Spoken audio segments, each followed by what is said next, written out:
বাইরে আজকে প্রচুর রোদ আর গরমও পড়েছে সেরকম।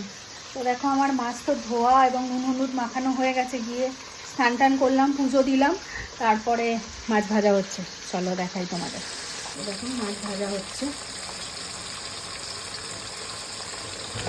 দেখো লাস্ট রাউন্ড মাছ ভাজা চলছে।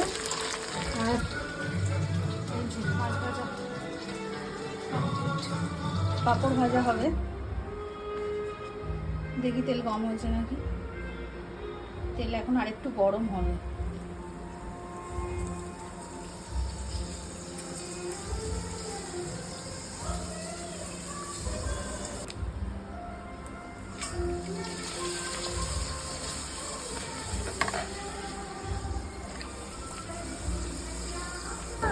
주무대, 주무대, 나다이 주무대, 잡으라 주무대.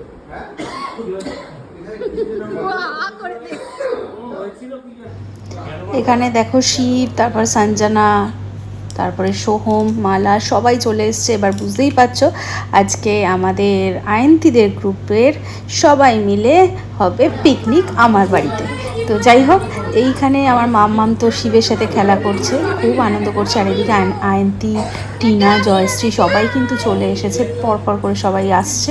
এবং আজকে স্পেশাল হচ্ছে সবাই সব কিছু করে একটু রান্না করে আনবে। সবার দায়িত্ব পড়েছে, আলাদা আলাদা সব ডিশ তৈরি হবে। আর কেউ কেউ মিষ্টি, দই এসব কিনেও আনবে। তো সব মিলিয়েই আজকে আমাদের কিন্তু পিকনিকটা পুরো জমে উঠেছে, প্রচুর আড্ডা হচ্ছে। কারণ রান্না বান্না তো করে এনেইছে সবাই, সবার সকালেই রান্না হয়ে গেছে, তাই এখন শুধু হবে জমিয়ে আড্ডা, তারপরে হবে ভুড়ি ভোজ। সে এসে তো সবাই এত গল্প করতে এখন মশগুল হয়ে গেছে, খাওয়ার কথা ভুলেই গেছে। আগে গল্প হবে, তারপরে খাওয়া দাওয়া।